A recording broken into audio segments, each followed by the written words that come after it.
Hey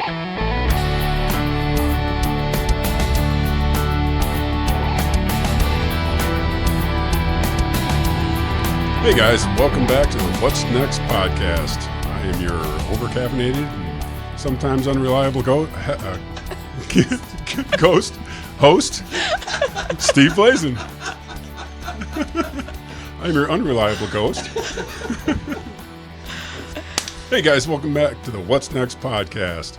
I'm your host, Steveblasen, and we're here with Miss Christine Kearns. Now, we've just met a few days ago, so I don't know much about it. We'll have to get to know each other on camera. Yes, we will. That is. How you doing, Miss Christina? I am good. How are you today? Good. How was your day? It was actually pretty good for Tuesday. Nice. You know, second day of the week. Yeah, always looking forward to Friday, but yeah. Just getting going. Typical Tuesday. Yeah. Well, where are you from? Where'd you grow up? So I'm originally from Rochester, New York, upstate, okay, sure. where it's very cold and lots of snow. Cold. Yep. Grew up there till I was about 9 years old. And my grandparents, typical of, New York grandparents, decided it's too cold and we're old and we want to move to Florida. Sure. So that's where we followed a few years later. When I was about 10 years old, we moved to Florida, and I was there most of my life, high school life, until college. And I moved to South Carolina, Charleston. Oh, you actually went to high school in Florida? I did. Oh, yes, okay. High school in Florida, Newport Richey area, a little town right outside of Tampa. Oh, right on. Yep. I'm not real proud of saying I'm from there because there's not a whole lot there, but it's one of those little, Florida little towns. Nice place. Yeah. Was anyway. Not so much these days, but yeah. Moved on to Charleston. My grandparents were also snowbirds, what we call it. Yep, snowbirds. Yep. And every Christmas we'd go down to Fort Myers and have Christmas with the citrus and all that. That's just part of the East Coast, isn't it? Yeah, it totally is. Midwest. Yeah. So you went to school in Florida, in high school, and then where'd you go? I moved to Charleston, South Carolina. Charleston. Yes. Wow. That was a little bit of a culture shock coming from New York to Florida because you're really, Florida is like southern New York. With all it is kind of, huh? It kind of is, right? And That's especially, funny you say that. where the neighborhood I grew up in was mostly transplants from New York. But the deep South is very different. Like Florida might be South, but that's about the extent of South. Right. It's a different kind of South. Different kind of South. Yeah, as opposed to like Louisiana or something like that. Right. Yeah, completely different. Yeah. I didn't know what to expect when I got there. I was ripe young age of 21 years old. So I was very shocked to learn about the Deep South and the traditions of the South and things like that. And I stayed there actually for a solid 11 years. Right. Called that my home for a really long time. In South Carolina. Oh, okay, right. Yeah. Oh, boy, that's hot. I mean, I guess you're coming from Florida. It's not that hot, but... Again, I will tell you, very different South over there. Right. Being on that Atlantic side, and Charleston just was one of those places where like the heat would just stand in the air, if that makes any sense. Really thick air. And then I'm not sure if you're familiar with South Carolina at all, but there's this stuff called pluff mud, and it smells really horrendous. Really? So those hot days in like July, August, when that heat would just get thick and stand there, this like weird smell would come up from the mud off the coast. Biomass and mud. And it would make your eyes water and your nose hairs curl. Definitely the South was interesting. Yeah, right. Yeah. Is that where you went to college, or you went to college in Florida? I went to college in Florida, but my first job right out of school was in South Carolina at the Medical University of South Carolina. Oh, okay. So while I worked there, I did end up going to school there for a short period of time. So medical. Tell me, what'd you go to college for then? So I guess you got to go there first. Yes, we can start there. So I actually went to school to be a cardiacsonographer. So that is a person who does ultrasound of the heart. Okay. Bet you don't hear that every day. I was going to say, I'm going to sit here and pretend like I know what you're talking about. Right. So I looked at people's hearts basically for most of my life, every day, every day and day out. Really cool career, really interesting. It's one of those medical fields that kind of, not really widely known, but very much in demand. It's really cool because I got to work independently, just me usually and a cardiologist, and I would see patients on my own and do the exams on my own, that kind of thing. Interesting about that type of career and what people don't realize about ultrasound is you have to really understand physics and the physics of sound to be good at that type of job. It's not just like about taking pictures, which people tend to think. Okay, that's where my mind went. Yeah, so you're actually looking videos of the heart pumping. So also. It's sound, sound on a screen. Right, so if you've ever seen a sonogram of a baby, very much many the same times. thing. Yes. But this is really, it's of the heart, and hearts are moving objects, right? Yeah, so right. that's what's interesting, very different than, scanning a baby or a liver or something that doesn't move. Heart's in motion constantly and has a much different physiological makeup than other organs. So it was a really interesting, fun career to start my medical career. I've got to imagine you're looking at the veins, you're looking at everything. how big each chamber is and all these things. Wow, yeah, how that's the so muscle cool. moves, the heart valves, the blood in and out. Valves, right. All of it, everything. It's pretty cool because what I didn't realize going into the field, what I learned later on, is that anything that goes on in the human body affects the heart in some way. Really? Yeah. So not only did that open my mind to learning about everything else that could potentially happen to a person, and then really honing in on how things affect the heart. So it was really cool. So that kind of led me actually to when I went to school at the Medical University of South Carolina. I was in the PA program there for physician assistant. Okay. This is quite the funny story, so I will tell you this. I don't tell many people. But I was in the Nobody's program. listening. No one's listening, so shh, don't tell. So I was in the program, and part of the program is when you get towards the end, you have to start doing actual physical exams and different types of exams on people. Oh, I see. So the way that worked at the medical university was they would put an ad out in the newspaper. So we're talking newspaper days. This was in the 90s. And people would, answer ads in the newspaper. And then it was for, they'd pay someone $90 an hour to allow students to perform exams on them. And I'm not talking about just like taking your blood pressure or checking your eyes or ears. I'm talking pap smears, prostate exams, invasive things, right? So interesting. And you get an interesting crowd who allows you to do that. Oh, I didn't think about that. Right? Yeah. So I was on my clinical day and had to do a prostate exam. And my patient happened to be an individual who hadn't seen a shower in probably 10 years. Woo! So I went into the room, and of course I was nervous, as any student would be at that point in time, but the smell hit me. Your eyes were watering. And my eyes were watering, and all the things were happening, and I was standing there, and I was very, very, very nervous, and I must have locked my knees, and I passed out. Oh, no.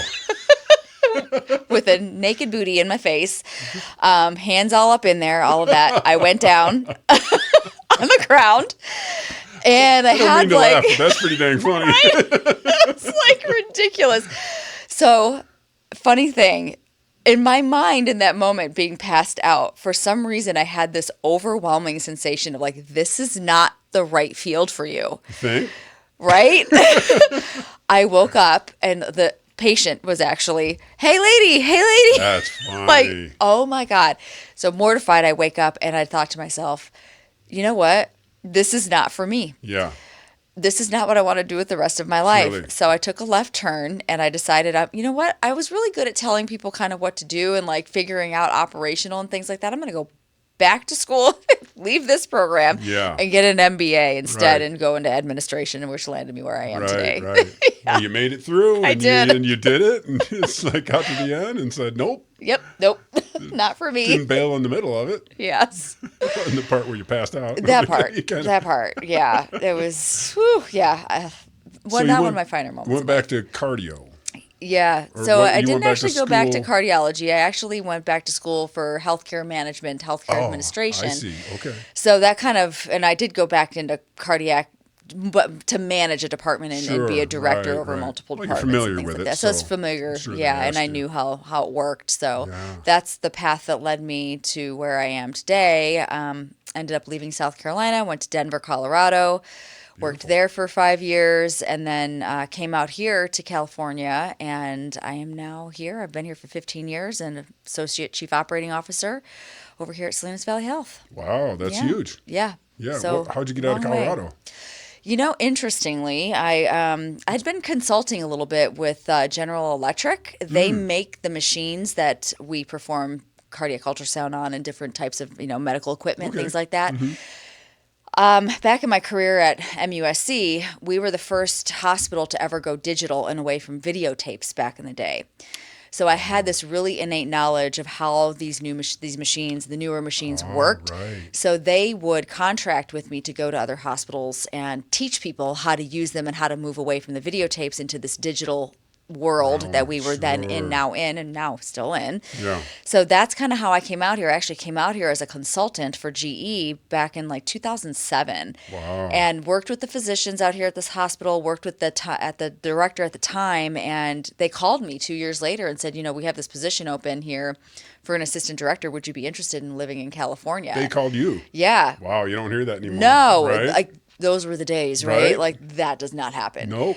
That's not a thing anymore. Glad it did, though. I'm Here glad you it did, are. because here I am, and I Right. certainly wouldn't be sitting here right now if that hadn't happened, which is pretty interesting because weird things, weird people you meet in life sort of set you off in different directions. Isn't that the That was truth? one of those things. Right. Yeah. Right. So tell me about what's the organization that you're working for, and what exactly do they do? I thought you said you have 3 different locations. So I actually work at Salinas Valley Health. We're a hospital. Okay. We're a public Yeah. district hospital here in I see. Salinas. Right. But my sort of areas that I manage, I've got 2 outpatient centers that are cardiovascular diagnostic centers, one over here in Monterey and then one over in Salinas. But now my world has expanded. So not only do I have all of the cardiovascular services, which includes, a cardiac cath lab, which is where we go in and when you're having a heart attack, they open up the arteries and things like that.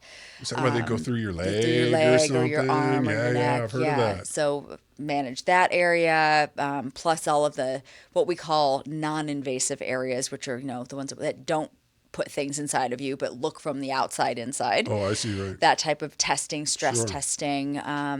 But then I also now have a sleep center, so that's where people go when they have sleep disorders or might have sleep apnea, things How like far that. off base is that? Totally. What? Yeah, but wait, there's more. So I, branched out. I've got that, a neurodiagnostics department, plus rehab services, which is physical therapy, occupational therapy, and speech therapy, which is sort of one of my newer ones. Okay. Respiratory therapy, and then I also help manage the kitchen. Wow. Nutrition services, patient food, and an on-site Starbucks. Wow. Yeah, so definitely have bigger scope these days. Yeah, than but I like have you in the said, it all past. kind of comes back around to the heart, though, doesn't it? It sort Huh? of does, Right? yes, Sleep 'cause screws food, up, screw up sleep, your heart. Yep, all Yeah. that. Yeah, How neat. I know, it's interesting, but Wow. So as in my role now being, more of an executive level, that's departments kind of roll up through the executives, Yeah. and so I have a lot of different things now that have expanded my knowledge base, and it's been really fun to learn and understand other people's worlds and how they work. Yeah, it's crazy. Yeah. I remember as a kid, my grandma got a pig's valve Yeah. in her heart. It Yeah. was just like, wait, what? Yes. I got to know more about this. How is a pig's valve working in a human? Yep, we Guess we're just close enough, huh? Yeah, you wouldn't even believe it now. So back in the day, like when your grandmother probably Yeah, had yeah. that done, they had to crack her chest open, Sure, I right? bet, yeah. We don't do it that way anymore. We go up through the groin, through the leg, with a heart valve. With the heart valve? Yes, No and just kidding. pop it open right inside Is it your up? old valve. Wow. Yeah, and like you can literally walk out of the hospital a day later. Oh, so they have to cut the old valve out too, No, right? don't even have to do that. You leave it in place, and a new one goes inside of it.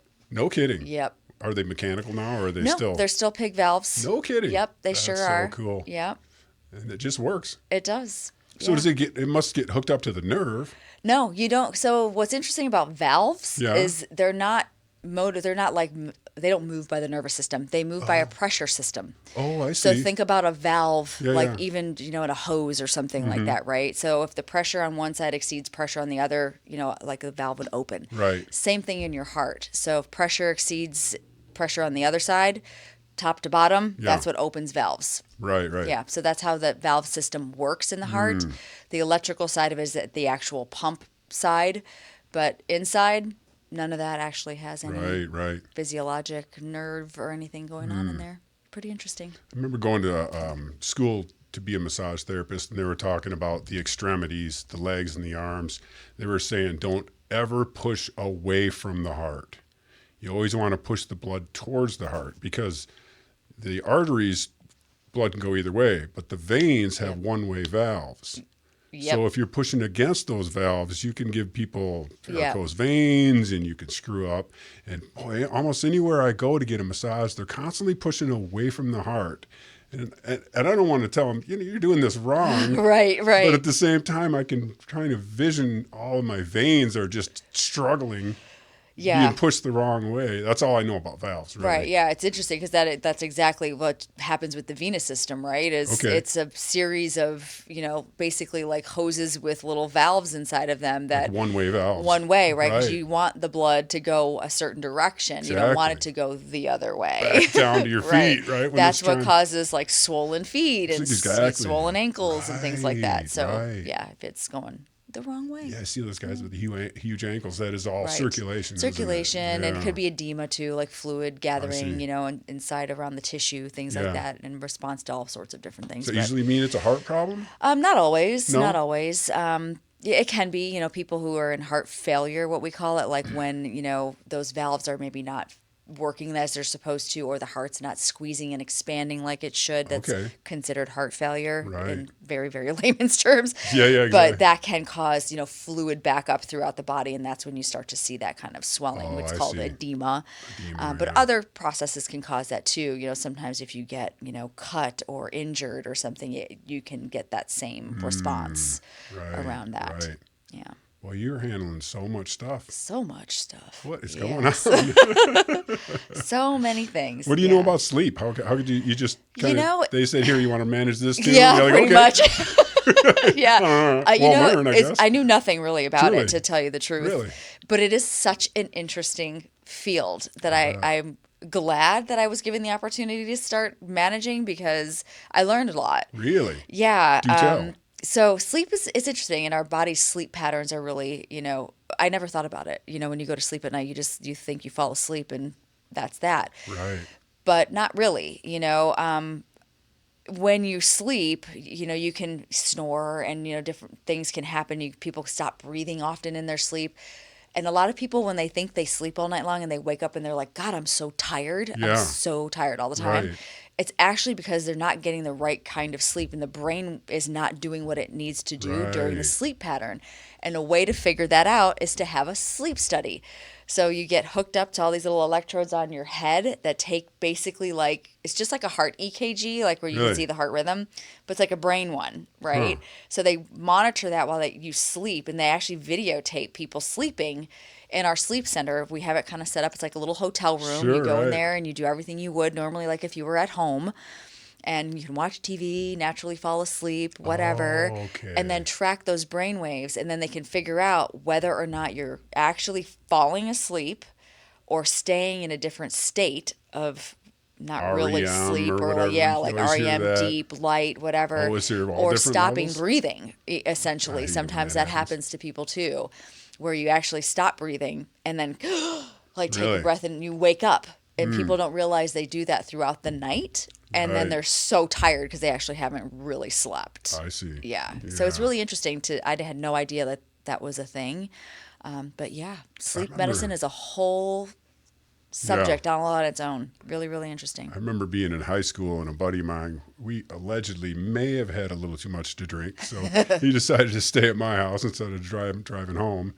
And he says, if I stop breathing in the middle of the night, can you wake me up? I'm like, wait, what? Wait. Back up the truck, dude. I'm going to be sleeping. How do I know whether you stop breathing or not? I'm like, have your can I even go to sleep now? I'm all worried about him, That would not be good. No, right? This was not smart. That's not good. Yeah, right? Exactly. Oh, my goodness. It's crazy. So what else is asleep, and what else did you take over rehab services is the other one that was definitely different for me. Physical therapy, speech therapy, occupational therapy. Those three services usually encompass what most organizations call rehab services. So when you think about, when do you go to see your physical therapist? Usually after you've had surgery or injured, something like that. Very similar with occupational therapy. That one's an interesting field because it's more about teaching people how to do their daily and normal activities again, like if they've lost maybe some function or motor function of some sort. Right. So that's always, that interests me too. I was, I found that fun to learn a little bit Yeah. about their work. And then speech therapy was definitely new for me too. They're really focused on, the mouth and the throat and how you may swallow or chew food. So like, think about if someone had a stroke and maybe not, Sure. be able to chew or swallow things. They do that assessment and start figuring out like what kind of food you can have and when you can be able to start chewing solids again, stuff like that. Right. So interesting things. Like Yeah. definitely far from that cardiac space, but interesting. Probably a nice break. Yeah, honestly. Check out different stuff. Yeah, for sure, for sure. My lady is she was a charge nurse in an acute rehab up in Santa Cruz, and she just moved up into the business side of it. Yeah. But she's been dealing that. So it's a lot of that. People stroke. Yep. Maybe had an amputation. Maybe had and she's got to teach them how. I don't know, to eat cereal or to make your coffee or the little things that we take for granted. I'm not going to be there with you when you go home. You need, and they just, can you do this for me? No. You have to learn how to do this. You almost have to be kind of a jerk a little bit. Totally. Yeah. Yeah. I'm not going to be there. The things we don't think of, right? Yeah. Like the everyday activities we do that we don't realize, like just putting a fork to your mouth or brushing your hair and showering, toiletry, all flushing that the stuff. toilet. Exactly, like just, right.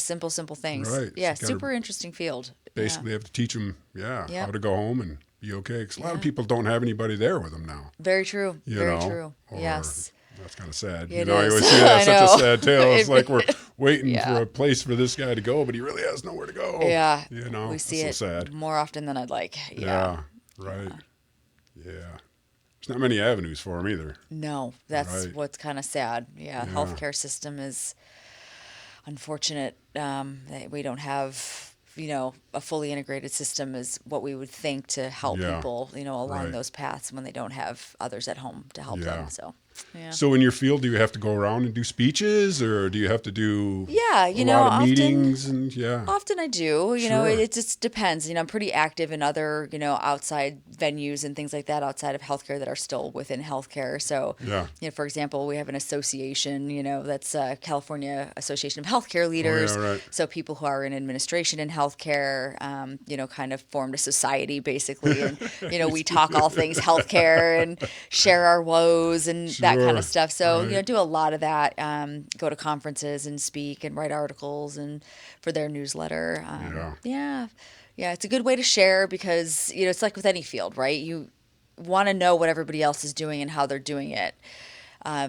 You look to other people who do something really, really well, and try to implement, in your own organization or in your own practice, things like that. Right. So that's the same thing for all of healthcare and even in leadership too, right? Like one thing about, I think, this job that I'm in now, it's more about leading people than it is about the clinical work. I see. So it's more, I'm moved into the people business, I would say, versus the, clinical business. As far as the nursing, you mean, or what kind of people are you talking about? And it doesn't matter who it is. So I have 250 employees essentially that, report to other managers and supervisors and directors, but essentially they're all report up through me. I'm their administrator. No pressure. So people come with problems. Yeah, right. And they come with lots of baggage.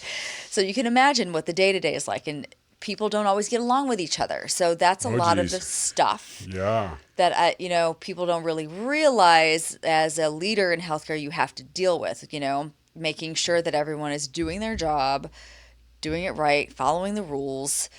We have unions in our healthcare space that, there are rules there. There are HR policies and things that everybody has to follow. Healthcare is very special in that because of what we're doing when you're treating patients and touching people and doing things to others. Like there's a lot more to be cautious about, than just, I don't know, handing you a cup of coffee or something like that. You deal with the doctors and the pharmaceutical reps all of it. and all that stuff. All of it. Huh? So crap, many juggling things. act. Yes, so many things. You doing okay? Yeah.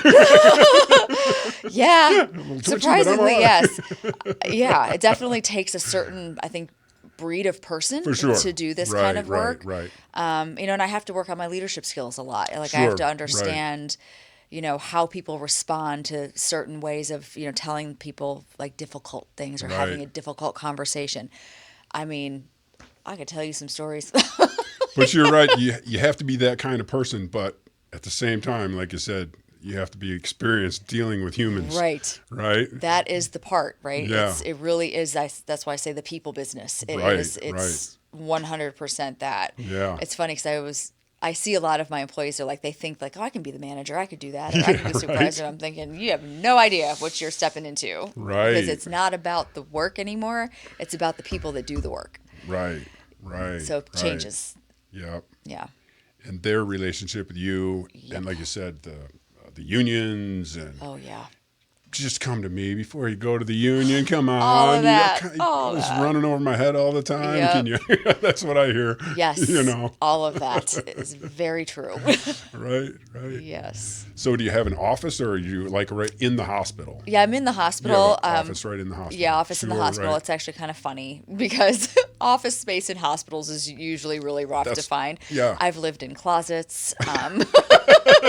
Right now, I live in the basement near the morgue. That's okay. That's okay. It's my Yes, because space. the inside is nice. Just the location of it, maybe not. Just hustle out of there quick. And, Yeah. I mean, that's just, that's hospitals, right? That's the nature of how it Right, is. right. Like, very rarely do you see places anymore that have these like beautiful and fabulous offices because, Yeah. a hospital like ours, it was built 70 years ago. And, Sure. 70 years ago, things were very, very different. Yeah, there's the medical facility, and then there was the medical management Right. separate building, probably. Yeah, there was. Yeah. There was a little building that was called the little one. administration Yeah. building. But now there's, 10,000 times the number of people there and Yeah. more things happening. So, Yeah. you recreate Right, space right. where you have it and can't really expand your four walls. So, For sure. Yeah. Right. So what do you do on a daily basis? Basically, break that down. What are you? I mean, it's too much for me to it's a lot to absorb. I comprehend. can't believe that you run all of that. Right? You know It's what just the amazing. funny part about it is there are days where I promise you, like I will go home and think, what did I do today? Like Truly. what on earth did I do today? Did I accomplish anything? It's weird because my role, like I said, the people business, right? So often days I will walk into work and yes, I have my normal duties and tasks and busy work. Yeah. But usually what happens is the second I get there, I've either got, somebody calling, one of my managers or supervisor or director, somebody calling on the phone. I've got a problem. Something's going on in the department. Or, oh my gosh, one of our machines is down. Or, oh no, a couple of our patients triple booked or something, right? Like Something. logistics, operations, whatever Putting can go out wrong. fires. Yeah. I said either I come to work with my fireman's uniform on and a Truly. hose, Right. or I'm the cleaning lady with a mop and a broom and cleaning up messes everywhere. Right. So Housekeeping. that is essentially the job. Yes. And I don't manage housekeeping. Like they Right. have their own job.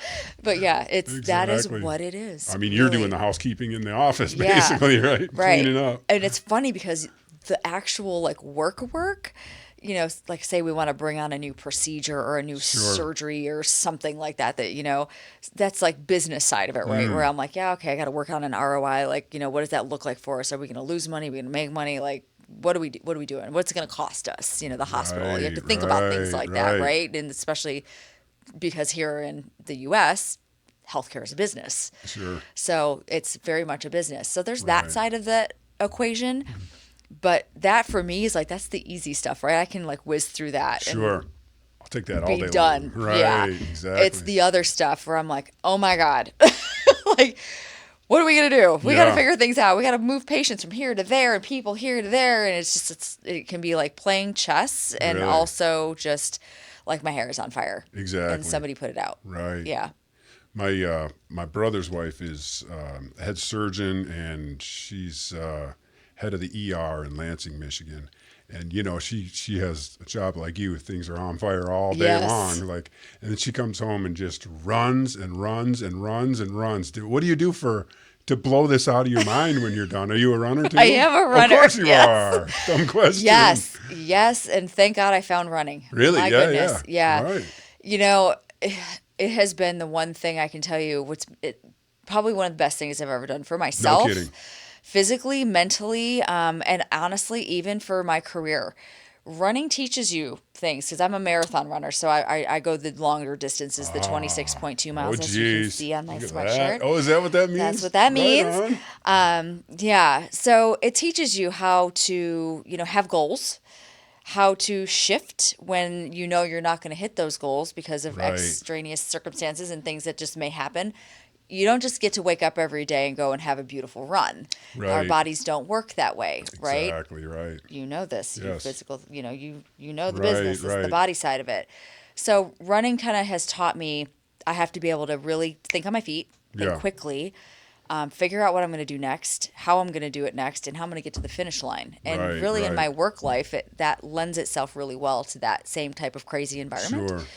And then also, you know, there's that other side of it where I can just go out and run. I don't actually listen to music when I run. I used No, to me when I either. first Right. started, but I don't anymore because I like to just run through things in my head and my thoughts and kind of think about my day and think about maybe those difficult conversations that I may have to have to the next day, or the ones I had that day. How did that go? Maybe I could have done this better. You know, what was that Right. response like? How did that person maybe feel about that? You know, sometimes I maybe overthink it a little bit, but it's a good way to sort of decompress that and get that out. Yeah. And usually feel a lot better when I'm finished. Yeah, right. So it's kind of my little escape and almost like Sure. internal therapy with the staff is, meeting isn't and the you know, my board members that are in my head that don't really exist. Right, Yeah. exactly. Well, you know, I'm 250 pounds normally, and I'm 58, so I'm not going to run 25 miles. I'm just not going to do that. But, you know, I do try to get to 4 or 5 miles, and a lot of like what it teaches me is there's a point at 2.5, 3 miles where my body's going, stop this. Right. You need to stop right now before you get hurt, you know. And Yeah. then a mile later, you're fine. Yep.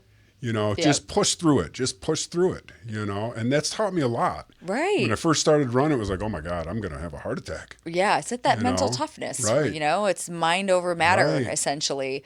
Our Right. brains tell us away from pain, like anything, Sure. like get away from pain. Yeah, And running can be pain. And it is, right. Yeah. But a lot of it's perceived pain. It is. It really It is, you know, because the other day, a couple months ago, I was thinking about what my son was talking about, a problem in his business. And I was at the point where I was dying. I wanted to stop, you know, but then I started analyzing what his problem was. And then all of a sudden, another 1.5 miles was gone. Right? Like, wait, I was just about That, ready to like, die an hour, yes. like in a mile back. But it Yep. just took my brain and reshifted it, you know, or took it somewhere else, Yeah. you know. It's like, oh, okay, so my body was lying to me. Yeah. Or my brain was Brain lying to was me lying about to you my about your body. right? Yeah. Do you get that? I totally like do. 20 miles? Yes, You're it- like, oh my God, I got that 6 is- more to go? It's weird. Like if I think about the miles too much, like it's horrible. Right. But if I'm thinking about other things and like daydreaming away or whatever that may be, those miles just tick away. Don't they? It doesn't, you don't even Right. feel it. Apparently it's a thing. It's That's actually what called I feel flow like I state. learned. Yeah, What's have it you ever called? heard it called flow state? Flow state, Yeah, apparently that is called flow state. Like when Okay. you can get your mind into a place where like you physically don't feel like the activity you're doing. Right. It's really interesting. You know, I get it in chunks sometimes throughout the run. Like I can't hold it. My brain's like too much of a squirrel brain I think, Right, for that. right. But it is an Squirrel. interesting concept. Yeah, it is. It's funny because my coach actually told me about that. And she told me the reason why she got into understanding flow state was because she was on a long run and she had convinced herself that she broke her femur, which is the big bone from your knee to your hip. And I was like, what? She said she had literally convinced herself that she had broken her femur because her leg hurt Wow. during the run. And like then physically couldn't move after that.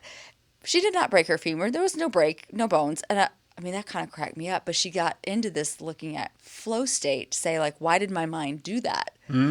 Interesting. It was trying to break itself out Yeah. of its own flow state. Exactly. Right, okay. Yeah. Right. So, yeah, Your brain's doing that too. yeah, our brains can go both ways, right? So she was like, Right. how do I not do this to myself again? Yeah. And started reading more into that sort of flow state. How do you get your brain to think about other things and not about the pain or the physical things you're feeling and Yeah. hyper focus on those? Like I said, I did it accidentally. Yeah. I'll have to try it purposely. Try it purposely. It's interesting. It does work. Really? Yes. Okay, cool. Yeah, That'd be a good thing to try. certainly. It always happens about the same, 3.5 miles. Like, oh my God. Yep. Turn around and go home. Every time. Trust me, it still happens to me too. Just last week I went out for a 4-mile run and I thought I was literally, my legs were going to fall off. Yeah, I was like, right. I'm dying. They were not. I am fine. But, my brain was just not wanting to do it that day. So I usually get out of work like 7 or 8. So I don't usually, get running until 9 or 10, which is great because it's dark out. Yeah. It's nice and cool out. Nobody's on the road. I can run right down the middle of the road. Oh, yeah, it's nice. It's great. But I can't wear headphones because I got to know what's going on around Oh, me. yeah, for sure. Especially if you're in the dark. Cars, Don't do that. Dark. Yeah, exactly. Yeah. Right. I mean, I get out of their way, but they may not see me. And if I don't hear them coming, then right? Right. That would be very bad. Yeah, We don't want you getting run over. Yeah. Not many people want to run it that late. That's not really safe, but it's the only time I got. So right. That's how it is, right? It's like I do that sometimes early in the mornings, 4 a.m., 5 a.m. Keep it in the neighborhood and, you're safe. Yep. Pretty much. Yeah. These days, though, my husband's like, that's what treadmills are for. So. Well, there's that too, right? Yeah. Right. Yeah. Anybody sees me running down the road and they're trying to capture somebody, they'll probably wait to the next guy. Right. I'm not too worried about that. Right. Hey guys, what else do you do to blow off your steam? I love being outdoors in the nature. Yeah. So one of my hobbies, my loves, is going hiking and backpacking, camping out in the wilderness. Oh, yeah. Wow. So I just love being out there. Tent camping is like so much fun for me. Yeah.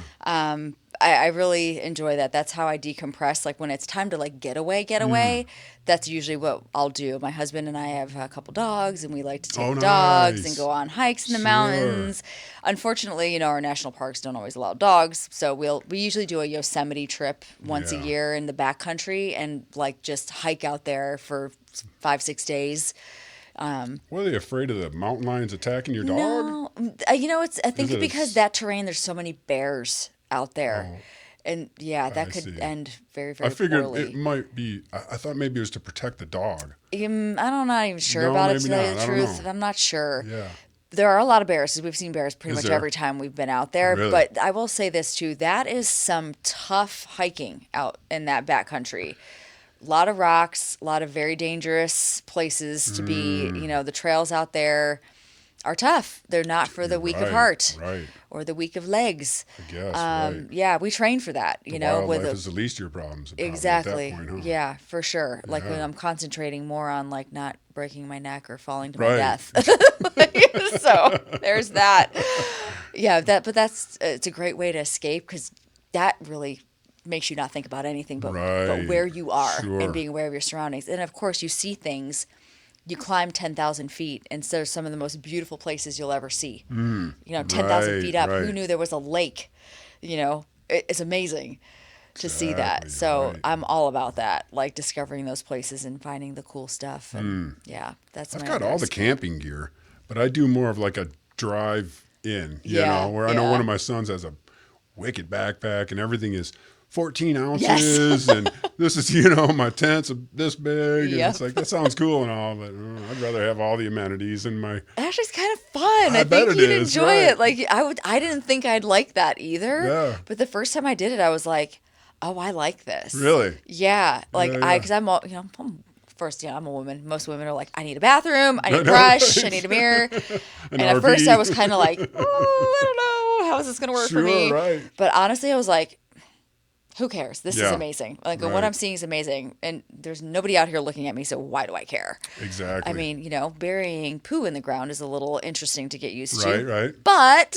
It took a little while to get used to when we started. Figured it out, yeah. Go up to Big Sur, and it's like, this place is a mess. Like, right. Why don't people take care of their stuff? So the next time you go out, you're like, okay, I'm going to take care. Yeah, that's the part of it. Honestly, it's been interesting. Yeah. You start to see how people don't take care of it when you're out there, and you're like, come on. Bro, what's up? Yeah, don't do that. Yeah. Especially in this area. Totally. You're just up on top of Big Sur. Exactly. You're looking over the beautiful ocean. There's... and then there's, oh, geez. Yeah, you don't want to see that. Golly. I know. It's don't ruin that for everybody. Yeah. This is one of the most beautiful places in the country. Yep. I would even argue on earth. Truly. Big Sur is amazing. Yeah. So let's keep it amazing and pick up your junk. Right. Yeah. I remember going up there one time, and there was a tarantula about that big. Oh, yeah. It was huge. There are so Like, many of them holy out crap. there. Didn't know they were out here. Yep. Oh, I'm a Michigan kid. There are lots of those big suckers. Yeah, we drove up once, and I don't know, must have been like tarantula season or something, but Really? like they were everywhere. Really? Scattered all over the road. Oh, yeah. Like hundreds of them. No shit. I was like, I would What? like to go home now. I don't want to stay. No, seriously. That would be my reaction too. Yeah, right? it was. And it really freaked me out. I'm not going to lie. But thank God we got to a place and there wasn't any of them there. Yeah, but it was just right. weird to see that. I've never seen that before. Yeah, we were driving up and there was one crossing the road. And it was massive. I mean, I've seen them in cages and stuff, Yeah. but I've never seen them in the wild. Not like in the wild, So right? I jumped out and I walked around it, and it's like walking, like didn't even care I was yeah. there or didn't know, you Yep. know. It's like it was just heading downhill. It was going to get water or something, who knows, you know. But it Yeah. didn't give a crap that I was there. Oh, yeah. So many interesting things out there in the woods.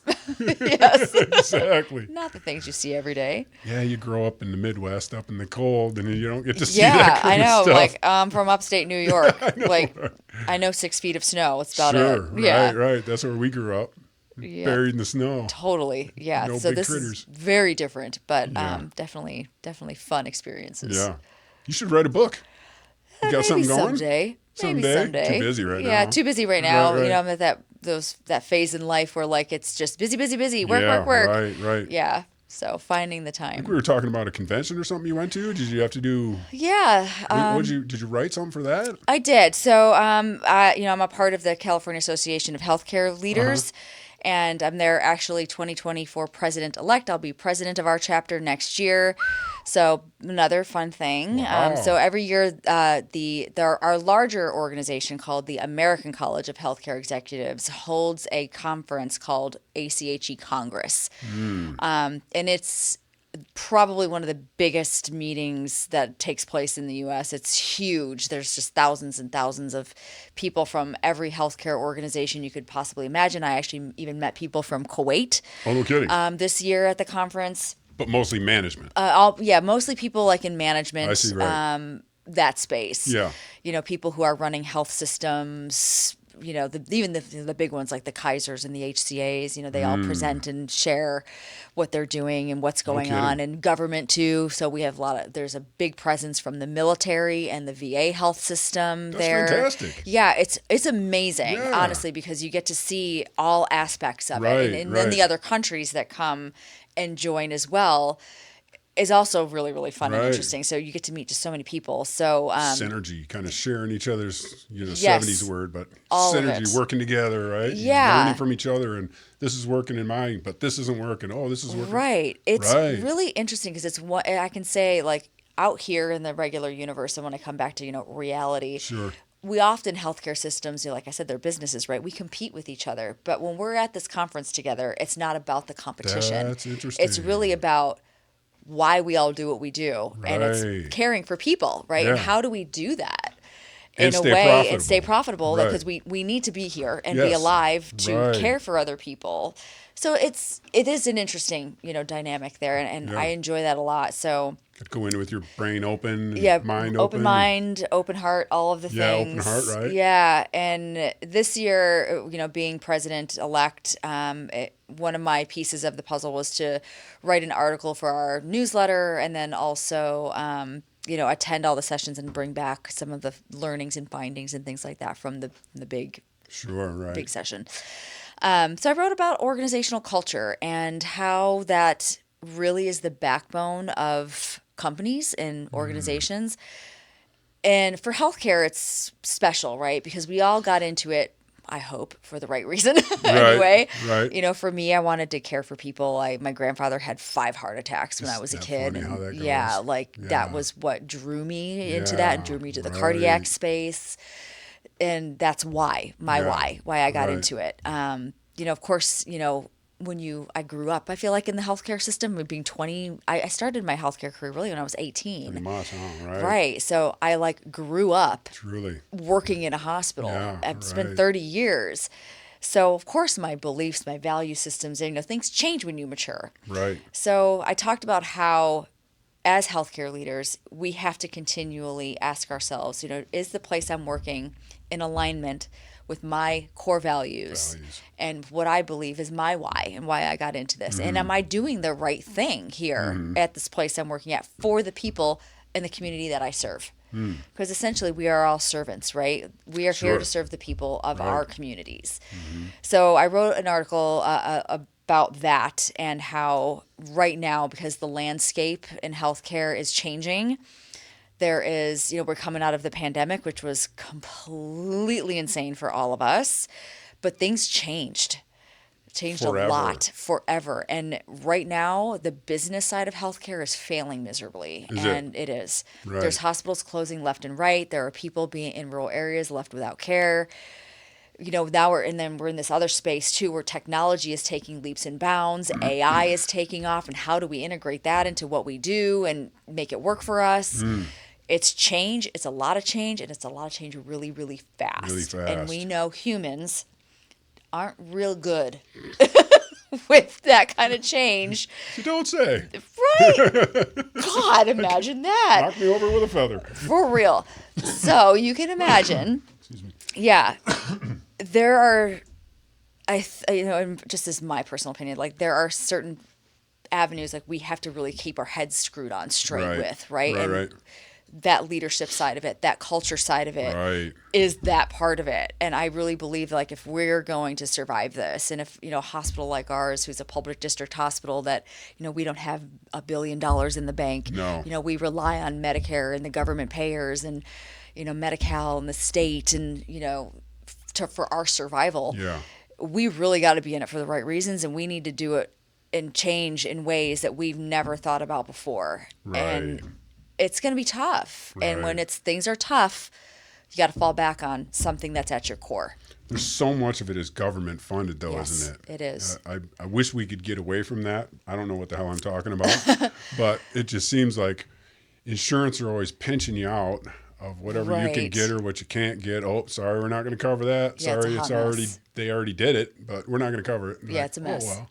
Yeah, right. Yeah. Well, maybe Medicare, or maybe, something from the government can cover it. Oh, maybe we'll try to get you into this so we can get this covered by a state organization. It's just like, geez, oh, Pete, there's so much other things that need to be done. Totally. In the state. Not the sick people aren't something that need to be taken care of, but it's like, these insurance companies are huge, and they're making bazillions of dollars. Money. Yes. And they're just constantly like, nope. Yeah, and they don't pay us for what we do. Maybe you fight really hard for it. Maybe we'll give you a fraction of it. Right. I mean, good luck. You know better than I do. Yeah, it's not. It's so convoluted, and the water is so muddy. Yeah. It's shocking. I mean, to say it just like in a way that makes it sound a little easier than it is, but essentially for every dollar we spend, an insurance company might pay us 50 cents.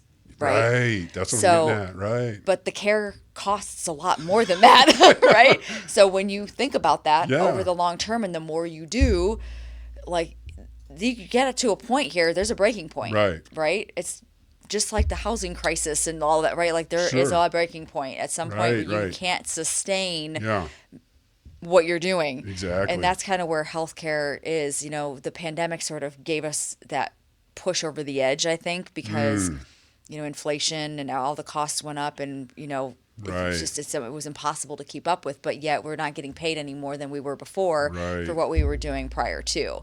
So how does that work?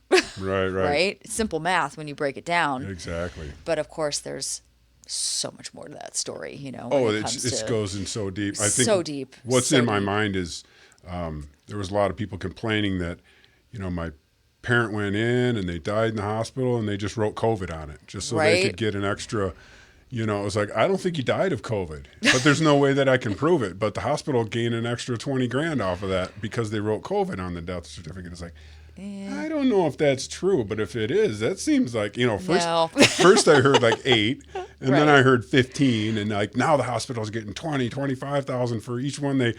So they're writing the wrong thing on the death certificate. It's like, that doesn't seem right. No. They sure would be making a crap load of money if they did. If that were the case, like then hospibals would be very rich. I know, right? Not. That's what I'm saying. Like it seems like they've been gaining a lot of money lately from whatever you hear on the news. It's all perception, right? It's until you really see what's going on. And like I said, right, like let's say that were true.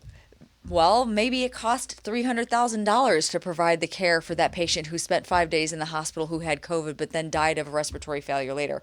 So that makes sense. You know what I mean? That adds up. So Then they really did die of COVID. Yeah. So there were things like that, right? You can't say. So you got shorted on one end, you cooked a little more on, right. I mean, and that's just how that's what I mean about like the healthcare system is very, very messy and in the muddy water of it because that's who we are as humans, right? When you think about health in general, right? You can't just always pinpoint one specific thing. Right. Like I said earlier, all these other weird little ailments you could have maybe affect other things in the body, right? Right. So trying to say that, finding that daisy chain of what started it all and what you actually died of and what you want to code that as for billing and all of that, it becomes a lot. Nightmare. And it is a nightmare. Like there's small little nightmares in all little aspects of that. Like each one is its own rabbit hole. Right. So it's a tough business to be in. And I've talked to a lot of people that have gone to school for billing and coding. That must be a huge it is a huge part of it. It's an industry within an industry, right? And that's what healthcare is. It's like multiple industries within an industry. Right. So all of those, there's different lanes, right? When you think about it, like the billing and coding side of it, and then there's documentation side of it, and there's electronic medical record side of it. And then there's like the clinical people side of it. And like there's just a million. Yes, like it's a lot. Yeah, it's a lot. It's but you not know as it simple. all. That's why we got people like you. Oh God, I'm barely scratching the surface, to be honest with you. Like that's really how it feels. Like I feel like I know zero. I can give you about like a very minute amount. Like, I think a lot of people think that about their own field, but in reality. Yeah, we all probably know more than we think we do, but right. Feels that way often. Right. Yeah. So what's going on? You got anything special coming up? Or well, I'm kind of hoping to run Big Sur here coming up in a couple weeks, but part of that road fell in the ocean. So oh shit. Yeah. Is that going to have a duh? Yeah. So I don't know where that is as opposed to where the race so the goes race to and back. Normally starts, there's because they do multiple distances for this race.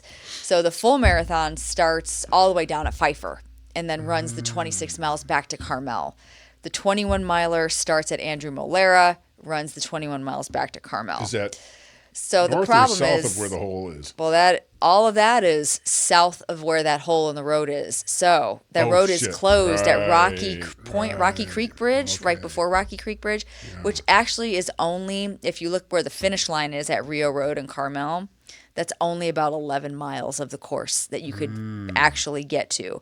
So all of us folks who signed up for either the marathon or the 21 miler are kind of like, what are we going to do? Start in Monterey and run to the hole and back and run back to the hole and back? So we're kind of waiting to see what happens there. This happened a few years ago, but it happened further south. I do remember that. And we did an out and back course that year. Okay. So, but I don't know that there's enough road this year to do the out and back, which I'm not going to lie to you. That last part of the course is not the prettiest because, it's that part where you're not really next to the ocean. You're running through the Carmel Highlands and kind of more inland a little where that road is not the best side of it. So I'm hopeful that we'll get to run it. But if I don't get to run it, then, that's, again, got to shift, right? Yeah, right. I'm going to probably go hiking and do something somewhere else. Maybe take a ride out to the Sierras. Who knows? Like try to figure something else out. I've got some clients that come down from a little bit south of Seattle. It's Port Washington. They come down and they're in their 70s and they run it every year and they've been doing it for 25, 27 years, something like that. So I'm sponsoring them this year to try to cover their fuel and come back. And that's a good question. I don't know if they're going to do it. Yeah. Actually, she's supposed to be on the podcast the 30th. Oh, nice. The day after, a couple days after. Excellent. And do that. But I hope that opens up for them. Yeah, I'm kind of hoping. I mean, I'm not going to lie to you. That road didn't look too good. No, looking at those pictures, I was like, this does not look like it's going to be safe to run thousands of people across, so. The drone footage, looking at it, it's like, right? It was. How are they going to fix that?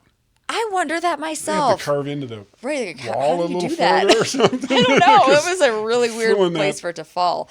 Yeah. Yeah. It's kind of hollow underneath. Like, I don't know how you're going to secure anything on there. Right? Not sure. That's why. So I'm hopeful, but I'm not like banking on this. I know, right? So yeah, I've been like talking to the husband. I'm like, okay, so if this doesn't happen, where are we going? Is he a runner too? Not he won't run on the road. He'll run on the trails. Oh, I see. Yeah, he's not a pavement guy. Okay. He's not like the pavement. Right. So we might think about taking the dogs down to where's that place? The Memorial Campground. It's kind of down by Arroyo Seco, down that way. Okay, yeah. There's some fun trails and things Is down there? there. Yeah, we could hit up the other side of Big Sur on that down that end. So I think during COVID they would do runs on your own, I guess. Yes. You just report it or yeah, something. we did a lot of that. Yeah. Well, I Did did you? a lot Yeah, of yeah. that. Yeah, Right. it was really interesting. That was a strange time to be out there running because like I did get a lot of looks from people like, "Why are you out here?" I'm doing a marathon. I'm running a marathon. What are you talking The about? rest of these people. Like, Yeah. So it was funny because I did like the virtual New York Marathon. I did the virtual did you really? Big Sur Marathon during right that on. time, and a virtual Monterey Bay half marathon. So a lot of virtual runs. It was kind of fun because races like that, when they're really huge, they already purchase the medals, usually in advance and have medals. So they had medals for races for the 2021, 2022 years that they figured, well, if you run it virtually, we'll mail you a medal. Even the New York Marathon, huh? Yeah, so I got a virtual medal in the mail. Did you real really? medal in the mail for running Oh, the virtual cool. marathon, which was kind of fun. Yeah. Yeah. Right. Yep. I was supposed to run Tokyo that year, but that, got canceled. I ended up running last year, Tokyo 2023. So it was kind of fun. They handed us our 2020 medal at the same time we got our 2023 medals, which was kind of cool. Away with some Yeah. medals, right on. Yeah, it was kind of fun. It was- Yeah. yeah, interesting to have We got a that. couple of gals that come in and they're professors over at the college and they I think masters in kinesiology or whatever, Yeah. and they're big runners too. And they were big into running those. Oh, yeah. What'd you call them? Virtual. Virtual runs. It's like, Yeah, well, there was it's nothing else to okay, do. It's not the same, but there's nothing else to do. Right? So let's just do it however we can. Yeah, exactly. You I've end like up made the loving it. best of it. Yeah. Right. Yeah, that's all you can do. Yep. So cool. I'm so glad you came in Yes. today. Thank you, Steve. This is Right. really fun. Really Yeah. fun getting to chat with you and Right on. letting you peek into my life a little bit. Exactly. Such Yeah. interesting stuff. You taught us a lot today. Thank you. There's a Thank lot you of so things much I for didn't having me. understand. So. Perfect. Thanks, you guys. Thank coming you. in. And all right. Talk to you soon.